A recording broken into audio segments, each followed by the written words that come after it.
Awesome. Okay. So, just for the purposes of those who don't know me already, and Sam's joining just now, I'm Christine O'Neill, and my work is, Sam, nice to see you. My work is based in the belief that you can create the impossible by cultivating your belief, which is really your mindset, and the right skills and community around you. I started this series just to discuss, not just to discuss big ideas. I talk about following your energy a lot, and when I get really energized when I talk about big ideas, when I talk about the things that break the mold and the status quo, the things that help us completely transform, to make a bigger impact, to have more freedom, to have more fun. And I thrive on conversations with really smart, interesting people. And so I thought, why not create this awesome ability and opportunity to do that? So that's what we're doing. And then I was like, woo, let's see what we can actually create within 30 minutes, 22 minutes. So we have this time. And yeah, let's get started. So I wanted to start the first one on growth versus fixed mindset. And I'm just curious for who's on the call, who's like has anyone read Mindset by Carol Dweck, Win? Sam or it's Sophie? It's a great book. It's easy to read and really fun. Yeah. And I think hopefully this conversation kind of will inspire you guys to do that too, if you haven't. Are you familiar at all with fixed versus growth mindset? Yeah. Sam is a bit. Sophie. Okay, awesome. Yeah. There's no right or wrong or good or bad here. So it's all, Go ahead, Sam.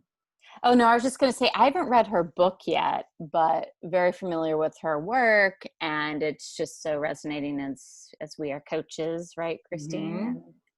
Yeah, definitely. Yeah. And personally too, like I found that it was really resonating for me around this time, like after George Floyd was killed, and we started a lot of conversations around race in America. And frankly, some things that I feel really uncomfortable with or have before that I maybe previously avoided. Some of this conversation, or like the idea of kind of going towards the things that are uncomfortable, have really helped me in this versus maybe previously having a tendency to shy away from some of that discomfort.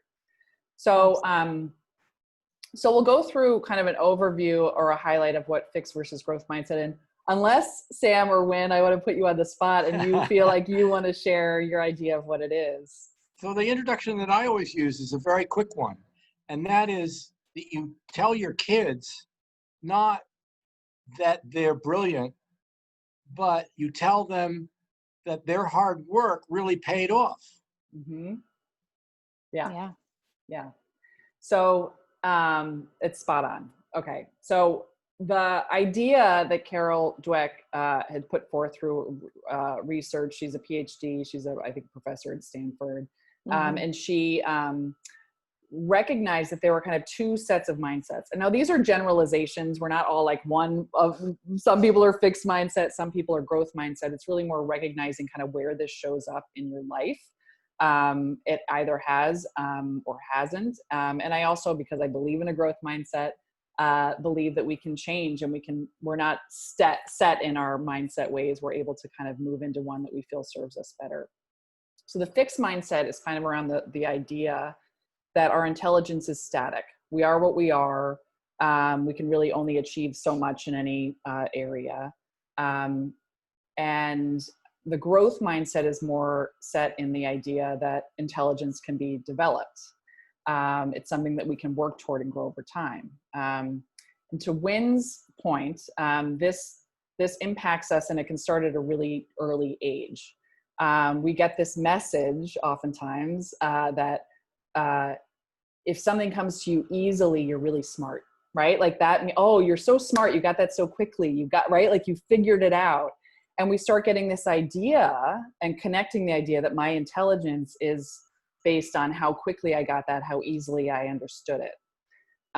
Versus the growth mindset, which is really around, when I put work in, the more effort that I put in, the smarter that I'm getting. And the science actually shows that this is true. Like our brains actually physically change when we're figuring out a problem, or we're working towards something, or we're learning something new.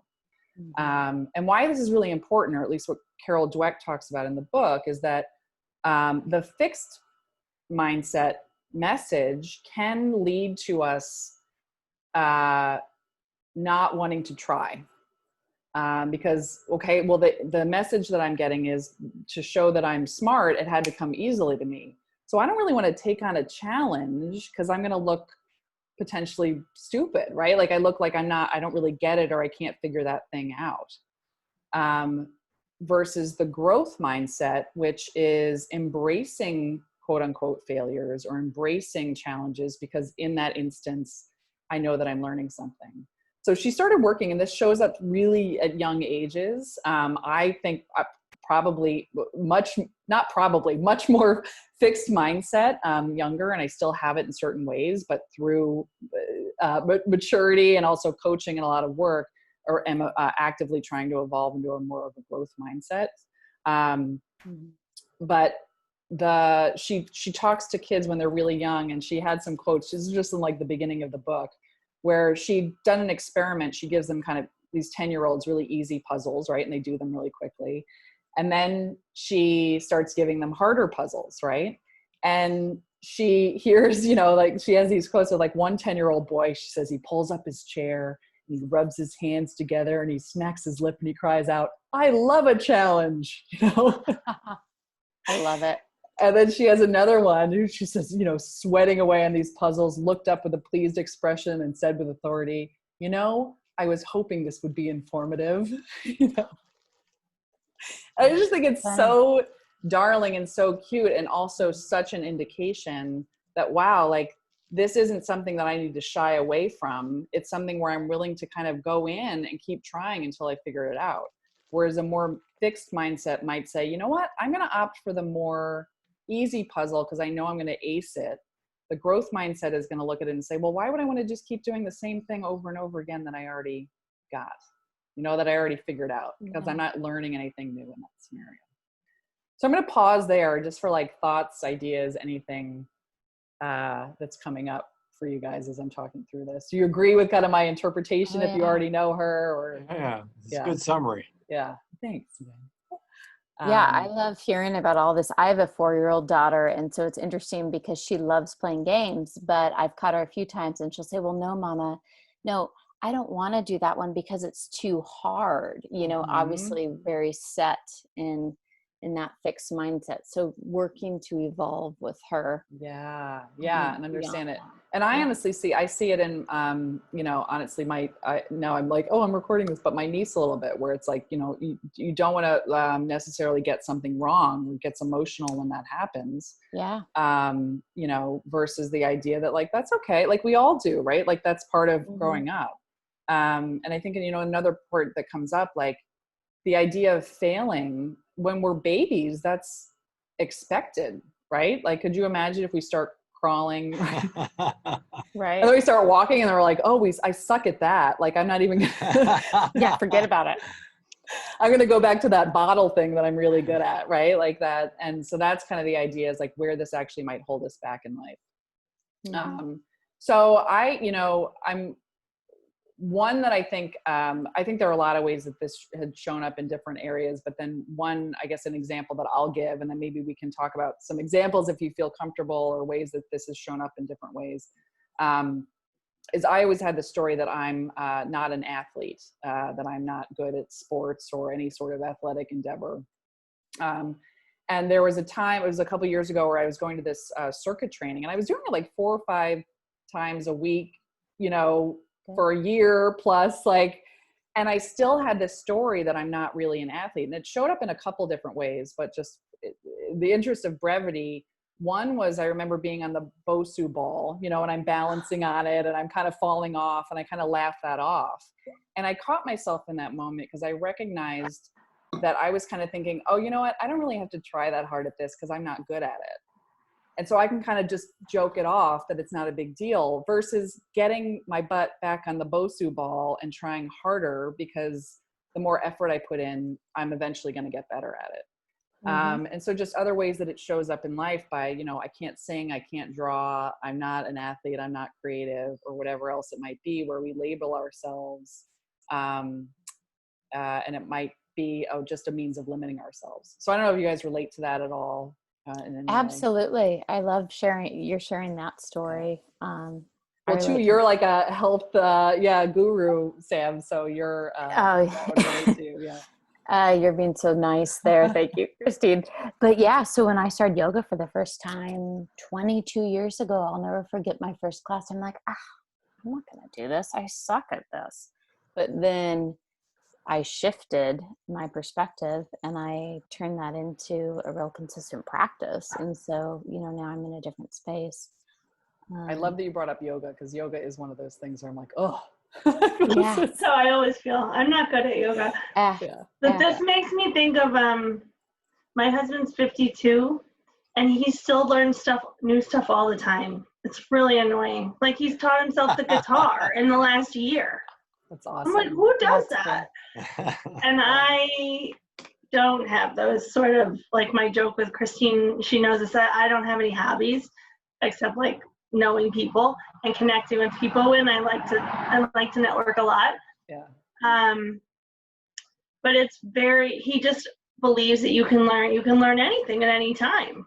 Yeah. That's who I'm married to, and I'm just like, well, that would just take forever.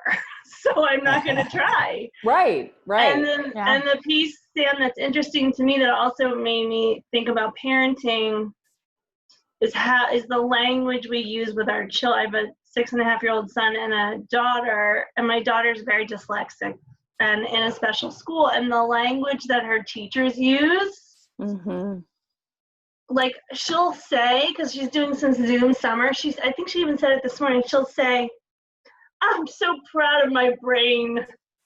Wow. And it's like they're really getting her, because they're really trying to like teach them that their brain can expand and you can eventually identify that P, B, and D are different letters, So it's really, the language from that school of teachers is really thoughtful about that. And I think the philosophy of it, right? Of like the idea, like dyslexia is a different way of learning, right? Versus, you aren't as wise, right? Like, are you not capable of certain things?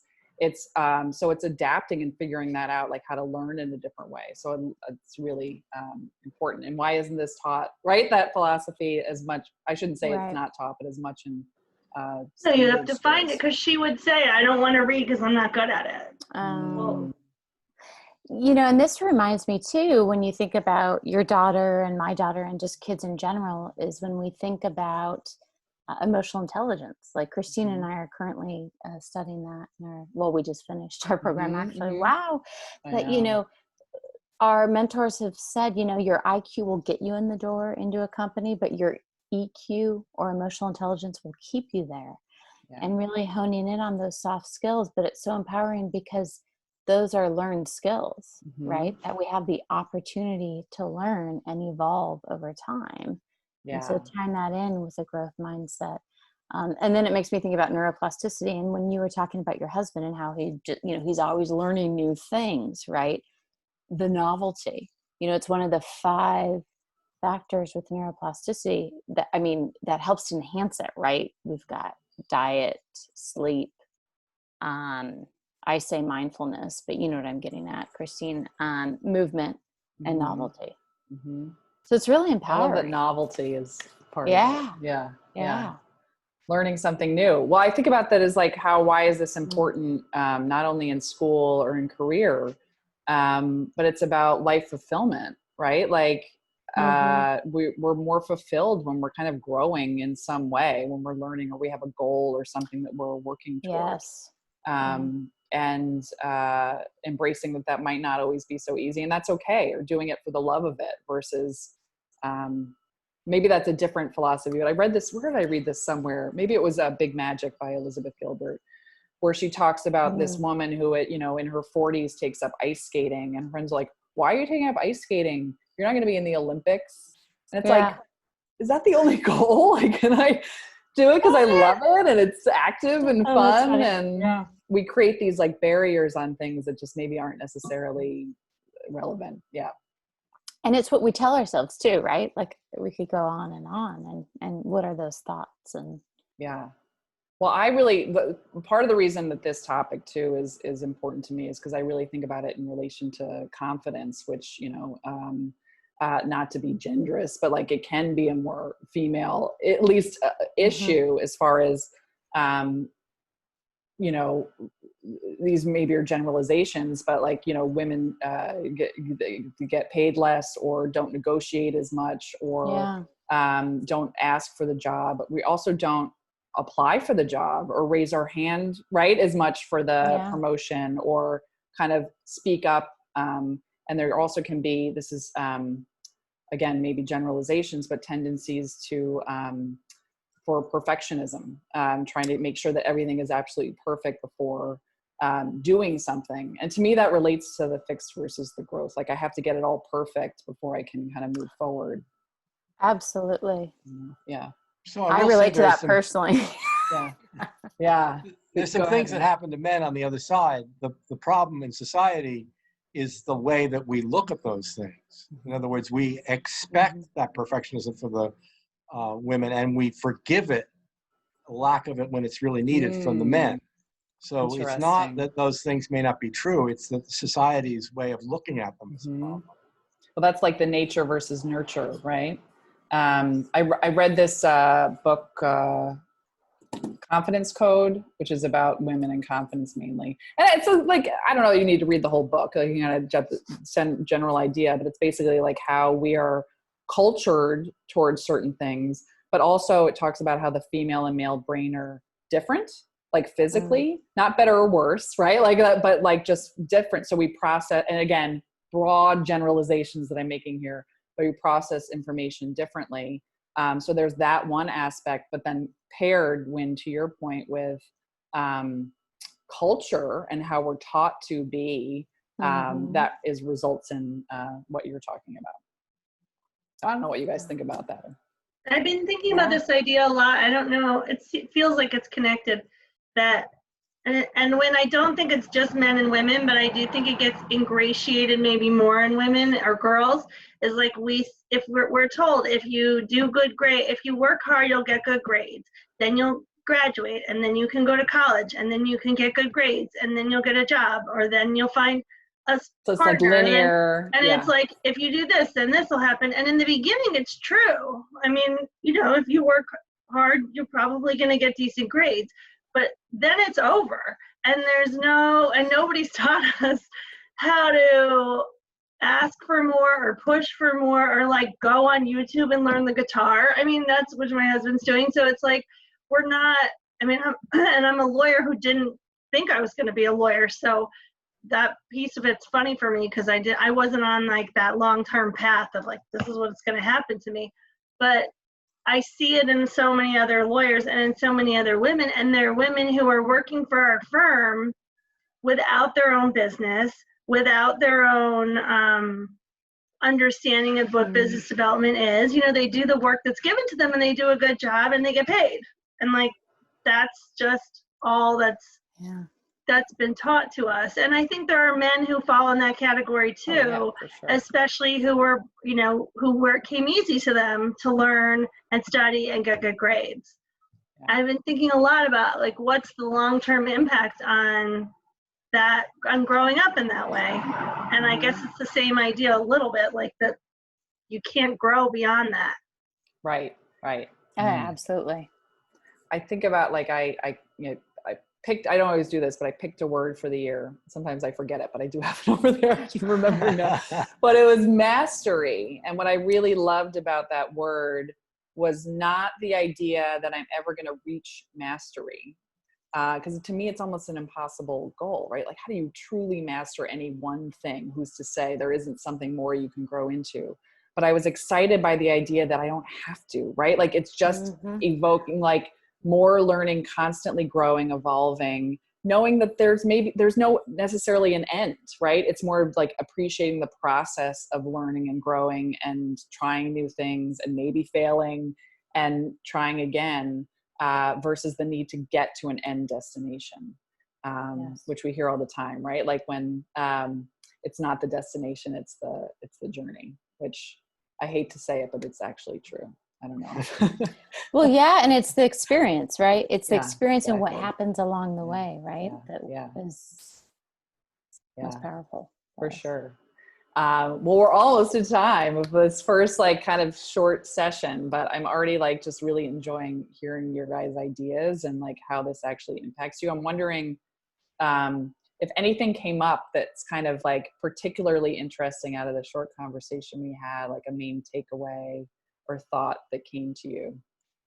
So for me, there are a lot of subtle ideas that came up, and I'll be interested to sort of weave them together and see how they all fit.